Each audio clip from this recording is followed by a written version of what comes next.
Hi hello welcome to eagle media works. ఇవాళ మనం మాట్లాడుకోబోయే topic routine కన్నా కొంచెం భిన్నంగా మాట్లాడుకుందాం. సో పిల్లల్ని ఏదో ఒక పనిలో ఎంగేజ్ చేయాలని, లేకపోతే ఏదో ఒకటి చదువుతూ ఉండాలని, ఒక స్పోర్ట్ ఉండాలి, ఏదో ఒక యాక్టివిటీ ఉండాలని పేరెంట్స్కి యాంగ్జైటీ లెవెల్స్ చాలా ఎక్కువగా ఉంటాయి.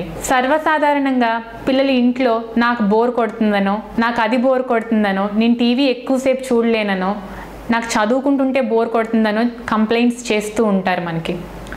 సో అటువంటి టైంలో పేరెంట్స్ ఏం చేస్తారు? వాళ్ళకి ఏదో ఒక యాక్టివిటీ ఇవ్వాలని, ఇంట్రెస్టింగ్గా ఇవ్వాలి అని, వాళ్ళతో టైం స్పెండ్ చేయాలని ఆలోచిస్తూ ఉంటారు. సో ఎటువంటి యాక్టివిటీస్ ఇవ్వాలి, వాళ్ళతో టైం ఎలా స్పెండ్ చేయాలి అని కొంచెం కన్ఫ్యూజ్ అవుతూ ఉంటారు. మనకు ఇప్పుడు చాలామంది పేరెంట్స్ చూసుకుంటూ ఉంటుంటే they are busy with their work. వాళ్ళ పనుల్లో వాళ్ళు బిజీగా ఉంటున్నారు. సో పిల్లలతో ఎక్కువ సమయం కేటాయించడానికి వీలు పడట్లేదు. సో అలాగే ఒక తల్లి అవనివ్వండి, ఇంట్లో వంట పనులతో సహా చాలా పనులు ఉంటాయి వాళ్ళకి. సో రోజు మొత్తం పిల్లలతో కూర్చోవడం అనేది సాధ్యపడదు. సో ఏం చేయాలి? వాళ్ళకి బోర్ కొడుతూ ఉంది. సో మనకి యాజ్ ఏ పేరెంట్ అయ్యో పాపం పిల్లలతో నేను టైం స్పెండ్ చేయలేకపోతున్నాను అనే ఒక భావన వస్తుంది. సో దీనికి సొల్యూషన్ ఏంటి అని అంటే, బోర్డమ్ ఈజ్ అన్ ఆసమ్. పిల్లలకి బోర్ కొట్టడం కూడా అది ఒక మంచి విషయం. ఎందుకు అనంటే అది బోర్ కొట్టడం వల్ల వాళ్ళ బ్రెయిన్ డెవలప్మెంట్కి చాలా హెల్ప్ అవుతుంది. అదేంటి, పిల్లలకి బోర్ కొట్టడం వల్ల బ్రెయిన్ డెవలప్మెంట్కి ఎలా హెల్ప్ అవుతుంది అని సందేహం వస్తుంది. సో మొదటిసారి నేను విన్నప్పుడు కూడా పిల్లలకి ఏం యాక్టివిటీ లేకుండా వదిలేసి బోర్ కొడితే బ్రెయిన్ డెవలప్మెంట్ ఎలా జరుగుతుంది అనే సందేహం వచ్చింది. సో ఈ కాన్సెప్ట్కి ముందుకు వెళ్ళి ఆలోచించినప్పుడు, సో పిల్లలకి బోర్ కొట్టినప్పుడు ఏం చేస్తారు? సో ఏదో ఒక యాక్టివిటీని తీసుకోవడం, వాళ్ళంతటా వాళ్ళు ఆలోచించడం, వెళ్ళడం. ఉదాహరణకి మదర్కి కుక్ చేయవలసిన పని ఉంది. సో డిన్నర్ టైం అయిపోతుంది మనకి. సో నాకు పని ఉంది, నేను వెయిట్ చేయని టీవీ పెట్టడమో మొబైల్ ఇవ్వడమో చేసేస్తున్నాం మనం. అలా కాకుండా పిల్లల్ని నాకు పని ఉంది, నువ్వు ఏదో ఒక పని చేయి, ఏదో ఒక యాక్టివిటీ చేసుకో, నీకు నచ్చింది చేసుకో అని మనం వదిలేసినప్పుడు వాళ్ళు ఏదో ఒక యాక్టివిటీ తీయడం, కొన్ని టాయ్స్ తీసుకోవడం, వాటిని పెట్టడం, అక్కడ వాటితో మాట్లాడడం, కన్వర్జేషన్స్ చేయడం, ఒక సర్టైన్ గేమ్ కైండ్ ఆఫ్ థింగ్ని తీసుకుంటారు. అదే ఆడపిల్లలైతే ఒక కిచెన్ ఏర్పాటు చేసుకోవడం, దాన్ని కుకింగ్ చేయడం, దాన్ని ఎలా సర్వ్ చేయాలి, ఎటువంటి ఇంగ్రీడియంట్స్ యూస్ చేయాలి, వాళ్ళంతటా వాళ్ళు కన్వర్జేషన్ చేసుకుంటూ వాళ్ళ గేమ్ని బిల్డ్ చేసుకుంటారు. అదేవిధంగా ఒక అబ్బాయిని చూసినట్లయితే ఒక బస్సులనో కార్లనో తను తీసుకువెళ్తున్నట్టు, ఫ్లైట్స్ వెళ్తున్నట్టు తనకి తెలిసిన విషయాన్ని దాన్ని ఒక కొత్త క్రియేటివ్ వేలో ఆడడం, మాట్లాడడం అనేది మొదలు పెడతాడు. సో తనంతట తాను మాట్లాడుకోవడం, తనంతట తాను ఎంగేజ్ చేసుకోవడం, బేసికల్లీ దీన్నే సెల్ఫ్ ఎంగేజ్మెంట్ అని అంటారు. ఎంగేజ్ చేసుకోవడానికి జరుగుతుంది. సో మనం ఏం చేస్తాం? అయ్యో ఇప్పుడు దాకా నేను పిల్లలకి టైం స్పెండ్ చేయలేదు, ఏదో కోల్పోయాను అని చెప్పి వాళ్ళని డిస్టర్బ్ చేస్తూ ఉంటాం.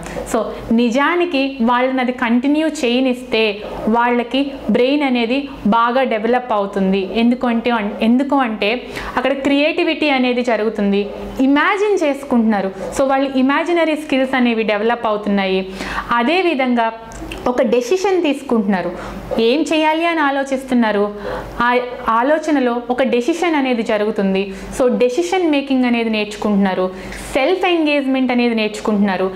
వాళ్ళ పనులు, వాళ్ళ ఆలోచనలు ఎలా తీసుకోవడమే కాకుండా వాళ్ళకు వాళ్ళు ఎలా ఎంగేజ్ అవ్వాలి, ఆ పనిని ప్రాక్టీస్లో పెట్టడం, ఎలా అప్లై చేయాలి అనేది కూడా నేర్చుకుంటున్నారు. సో పిల్లలకి బోర్ కొట్టినప్పుడు వాళ్ళు ఆడుకునే ఆటలో వాళ్ళకు వాళ్ళు బిల్డ్ చేసుకునే వాటిల్లో సో మనకి చాలా మంచి విషయాలు ఉన్నాయి. ఒకటి, డెసిషన్ మేకింగ్ వస్తుంది. 2, క్రియేటివిటీ పెరుగుతుంది. 3, ఇమాజినరీ పెరుగుతుంది. సెల్ఫ్ రియలైజేషన్ వస్తుంది. సో ఇంకొక విషయం చూస్తే పిల్లల్లోనే కాకుండా అడల్ట్స్లో కూడా మనం చూస్తూ ఉంటే మనకి బోర్ కొట్టినప్పుడు సో టీవీ చూస్తాము, సినిమా చూస్తాము, లేదో ఏదైనా యాక్టివిటీలో ఎంగేజ్ అవుతూ ఉంటాము. సో ఏమీ తోచినప్పుడు లాస్ట్గా ఫైనల్గా మన మైండ్లో వచ్చే ఒక ఆలోచన ఏంటి అని అంటే, నా రూమ్ని ఆర్గనైజ్ చేసుకోవాలి, లేకపోతే నేను ఇల్లు శుభ్రం చేసుకోవాలి అనే ఒక ఆలోచన వస్తుంది. సర్వసాధారణంగా మనం చూసుకుంటే ఎక్కువగా మనం లాస్ట్ బై ద ఎండ్ మనకి ఏ యాక్టివిటీ లేకుండా బోర్ కొడుతూ ఉంటే మనం లాస్ట్కి ఆర్గనైజేషన్ అండ్ నీట్ చేసుకోవడానికే చూస్తూ ఉంటాం. అదేవిధంగా పిల్లలకి కూడా ఆ సెల్ఫ్ ఎంగేజ్మెంట్, ఆ డెసిషన్ మేకింగ్ ఇలాంటివి నేర్పిస్తున్నప్పుడు వాళ్ళ టాయ్స్ని వాళ్ళు ఎలా ఉంచుకోవాలి, ఎలా ఆర్గనైజ్ చేసుకోవాలి, సో దీనివల్ల ఆర్గనైజింగ్ థింగ్స్ అనేది కూడా పిల్లల్లో డెవలప్ అవ్వడం అనేది జరుగుతూ ఉంటుంది. సో ఇఫ్ ఇది జరగకపోతే ఏమవుతుంది? సో ప్రతి దానికి మన మీద ఆధారపడతారు. సో ఏ డెసిషన్ తీసుకోవాలన్నా అమ్మని అడగడమో నాన్నని అడగడమో చేయాల్సి వస్తుంది. సో ఏదైనా చదవాలన్నా అమ్మ కావాలి, ఏదైనా పని చేయాలి, బయటికి వెళ్ళాలి అయినా అమ్మో నాన్నో కావాల్సి వస్తుంది. సో మనం సాధారణంగా వాళ్ళకి వెళ్ళి ఇది చెయ్యాలి, నేను ఎంగేజ్ చేయాలి, వాళ్ళతో టైం ఉండాలి అని అన్నప్పుడు సో వాళ్ళంతటా వాళ్ళు ఆలోచించుకొని వాళ్ళ పనులు వాళ్ళు చేసుకోవడానికి మనం దూరం చేస్తున్నాం, ఎక్కువగా మన మీద ఆధారపడడానికి చేస్తున్నాం. సో మన మీద ఆధారపడినప్పుడు బేసికల్గా మనకి 6 to 12 years పెద్దగా ప్రాబ్లం అనిపించదు. ఆ తర్వాత కూడా పిల్లలు అమ్మ నాకు అది కావాలి, లేకపోతే నాన్న నాకు ఇది చేసి పెట్టు, నా స్టడీస్లో ఇది హెల్ప్ చేయి అని అడిగినప్పుడు నీకు ఇంత వయసు వచ్చింది కానీ నీ పని నువ్వు చేసుకోలేకపోతున్నావు అని ఒక క్వశ్చన్ అయితే వేస్తాం పిల్లలకి. ఎందుకు జరుగుతుంది? సో చిన్నప్పటి నుంచి పిల్లలకి బోర్ కొట్టడాన్ని అలవాటు చేయాలి. దాని ద్వారా వాళ్ళు డెసిషన్స్ తీసుకోవడం నేర్చుకుంటారు. ఆ డెసిషన్స్ తీసుకున్న దాన్ని పనిలో ఎలా అప్లై చేయాలి నేర్చుకుంటారు. దానివల్ల సెల్ఫ్ రియలైజేషన్ జరుగుతుంది. అంతేకాకుండా ఆర్గనైజేషన్ అనేది అవుతుంది. దీనివల్ల క్రియేటివిటీ అండ్ ఇమాజినరీ స్కిల్స్ అనేవి బాగా డెవలప్ అవుతాయి. సో పిల్లలతో అసలు టైమే స్పెండ్ చేయొద్దా అని అయితే కాదు, పిల్లలతో ఖచ్చితంగా టైం స్పెండ్ చేయాలి. సో ఎంత క్వాలిటీ ఆఫ్ టైం వాళ్ళతో స్పెండ్ చేస్తున్నాం అనేది ఇంపార్టెంట్. సో రోజు మొత్తంలో పిల్లలు మనతోనే ఉంటారు. ప్రొద్దున నుంచి సాయంత్రం దాకా నీతోనే ఉన్నాను, అయినా నీకు నేను ఎందుకు కావాలి అనే క్వశ్చన్ పక్కన పెట్టి ఎంత క్వాలిటీ ఆఫ్ టైం వాళ్ళకి ఇస్తున్నాము. సో ప్రొద్దున ఒక పావు గంట, మధ్యాహ్నం ఒక పావు గంట, లేకపోతే ఈవినింగ్ ఒక పావు గంట, అలా డేలో ఒక 2-3 times వాళ్ళతోటి ఒక quality of time. Quality of time అంటే ఏంటి? వాళ్ళతో మనం ఐ కాంటాక్ట్, మన పూర్తి సమయం వేరే ఆలోచన, వేరే పని అనేది లేకుండా మన పూర్తి సమయం పిల్లలు ఎలా అయితే ఆడుకుంటారో, ఏమైతే చూస్తున్నారో, ఏమైతే పని చేస్తున్నారో మనం కూడా అంతే ఇదిగా వాళ్ళతో ఇన్వాల్వ్ అయ్యి ఎంగేజ్ అయ్యి చేయడాన్నే క్వాలిటీ ఆఫ్ టైం అంటున్నాం.